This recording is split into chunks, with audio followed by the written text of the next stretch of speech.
엄마 연습과 패밀리 스쿨 이야기 두 권의 책을 쓴 지조일이라고 합니다. 오늘은 고아의 영과 하나님 자녀의 영에 대해서 이야기를 좀 나눠보려고 해요. 오늘 독서 영성 훈련 모임이 있었는데요. 거기서 우리 훈련 참가자들하고 나눈 내용입니다. 굉장히 간단하지만 저희의 신앙에 있어서 좋은 지표가 되는 그런 내용이어서 여러분들과도 나누기를 원합니다. 우선 예수님께서 승천하시기 전에 그리고 제자들에게 내가 가는 것이 너에게 더 좋다라고 말씀하신 것이 기억나시죠? 그렇게 말씀하신 이유는 성령님을 보내주실 거기 때문에 너에게 더 좋다라고 말씀을 하셨어요. 성령님은 보혜사라고도 이야기를 하는데요. 영어로 하면 counselor라고 하는 뜻이라고 합니다. 카운셀러라고 하는 것은 상담자가 되어주신다는 이야기죠. 성령님께서 우리 내면에 오셔서 우리가 예수님을 닮아가고 또 하나님을 더욱더 닮아가는 하나님의 성품을, 하나님께서 주신 성품을 부릴 듯 우리 속에서 일어나게 하는 그런 역할을 해주신다고 해요. 또 말씀 들었던 것을 다시 생각나게 해주시고 깨달음도 주신다고 하십니다. 그래서 너희를 고아로 버려두지 않고 내가 성령을 보내겠다라고 약속을 하셨기 때문에 지금 우리가 성령의 시대를 살고 있다고 그렇게 이야기를 하죠. 그래서 성령님께서 오셔서 우리가 고아로 있지 않도록 하시겠다고 하셨고, 우리 크리스찬들은 하나님을 아버지라고 부르고 모시고 있기 때문에 하나님 자녀로서 살고 있게 되는데요. 말씀을 읽고 또 기도하고 사랑을 실천하고 그런 삶을 살면서도 때때로 우리가 하나님 아버지의 자녀로 살지 못하고 고아의 모습, 마치 영적인 아버지가 계시지 않아서 고아로 살고 있는 그런 모습이 우리 가운데서 발견이 될 때가 있는데요. 그것은 육신의 아버지가 없는 고아가 그렇다는 것이 아니라 육신의 아버지가 없는 고아라도 하나님을 아버지로 모신 자는 분명히 하나님 자녀답게 살 수 있을 거예요. 양쪽 부모님이 다 계시고 그렇다고 할지라도 영적으로 하나님 아버지를 모신 자녀답지 않게 살고 있다면 그것이 바로 고아의 영으로 살고 있는 것이 되겠어요.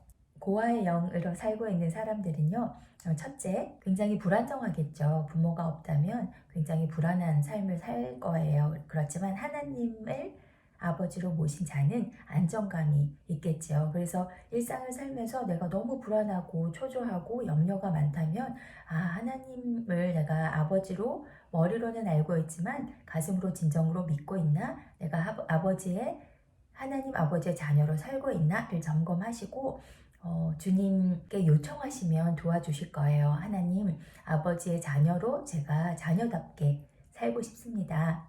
저의 모든 불안과 걱정을 다 드립니다. 가져가 주세요. 라고 기도하면 하나님께서 도와주십니다.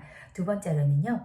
고아의 영으로 살고 있는 사람들은 질투가 그렇게 많대요. 왜냐하면 자기 자신은 가지고 있지 않은 것을 다른 사람들이 가지고 있다라고 생각을 하기 때문에 고아의 영을 가진 사람들은 모든 다른 사람들이 가진 것을 부러워하고 질투하게 된다고 합니다.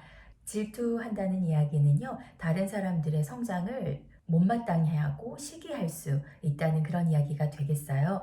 하나님 자녀의 영을 가지고 사는 사람들은요, 다른 사람들의 성장을 기뻐하고 성숙을 기뻐하고 그들이 축복을 받을 때 함께 기뻐하는 사람들이죠. 제가 주변에 굉장히 조금 의아했던 그런 모습들이 있는데요. 어떤 사람들은 다른 사람들이 고통당하고 슬퍼할 때는 그렇게 공감을 하고 같이 슬퍼해주고 위로해주고 그러는데 막상 주변 사람들이 잘 되고 축복을 받을 때 같이 기뻐하지 못하는 사람들이 있더라고요.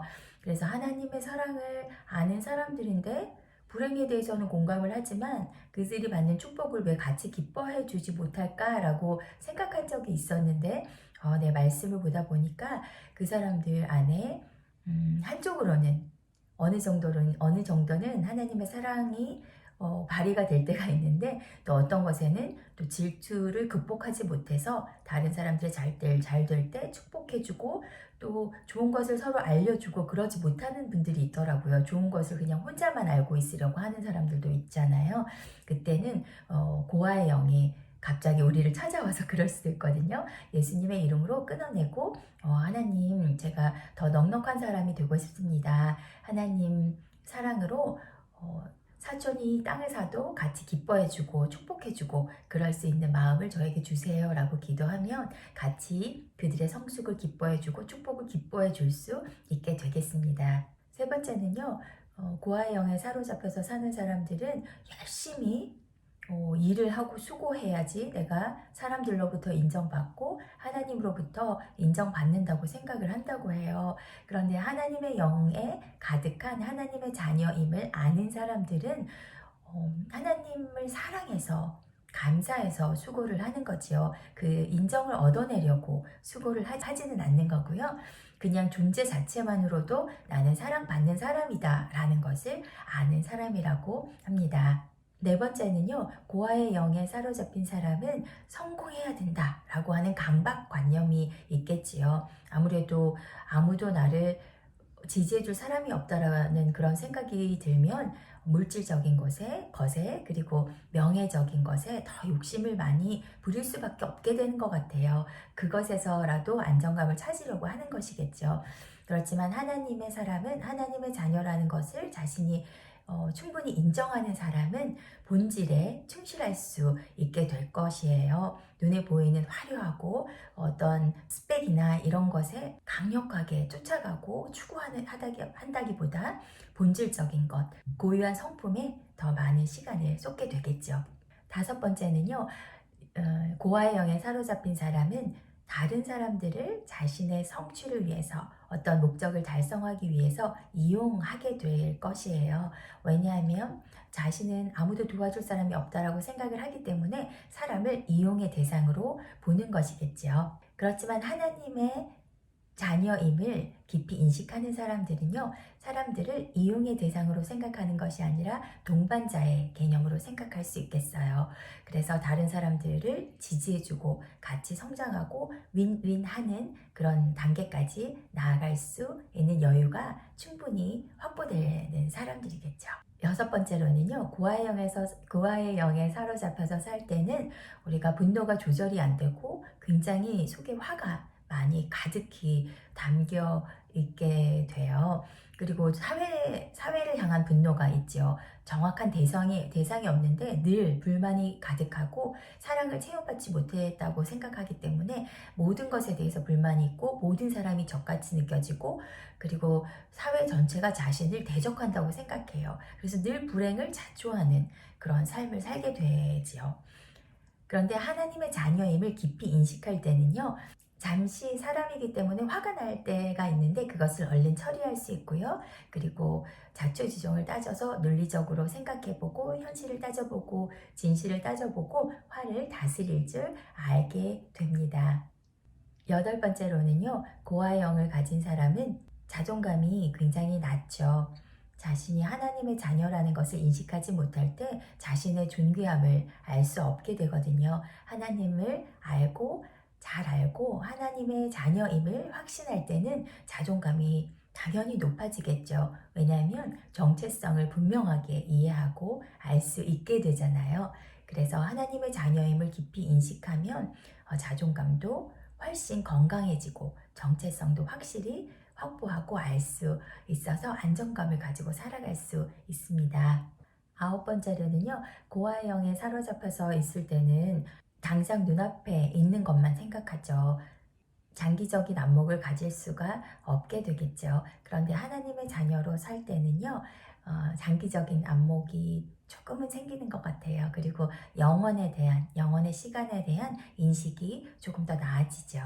그리고 열 번째로는요, 고아의 영에 사로잡혀 있는 사람들은 하나님의 나라에 별로 관심을 갖지 못해요. 자기 자신 살아가는 것만 해도 굉장히 급급하게 생각하게 되죠. 마음의 여유가 하나도 없어요. 그리고 하나님 나라에 유업을 받을 것이 있다는 것을 모르는 상태이기 때문에 하나님 나라의 일과 또 하나님께서 성취하시고자 하시는 그 뜻에 대해서 관심이 없게 돼요. 그렇지만 하나님 자녀로 살 때는 하나님의 나라가 나의 것이다 라는 인식이 있어요. 왜냐하면 유업을 받을 자다, 나는 유업을 받은 자다, 자녀이다, 상속자다 라는 그런 깨달음이 있고 나면 하나님의 나라에 관심을 당연히 자연스럽게 갖게 되죠.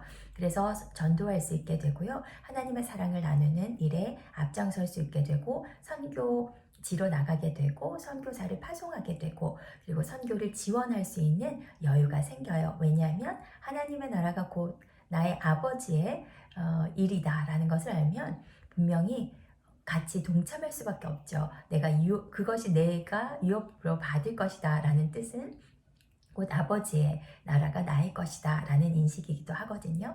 그래서 이렇게 두 가지 고아의 영으로 살 때와 또 하나님의 나라의 자녀, 하나님의 자녀로 살 때 어떻게 다른지 비교를 해보았는데요. 여러분들에게 도움이 되셨으리라고 생각을 해요. 오늘 저의 모임에서도 이것을 나누었는데요. 피드백이 굉장히 좋았어요. 많은 분들이 정확하게 나의 모습이 어떤 모습으로 되어야 되겠다라는 것을 알 수 있었다고 하시더라고요. 여러분들의 신앙의 성숙에 도움이 되셨기를 바랍니다.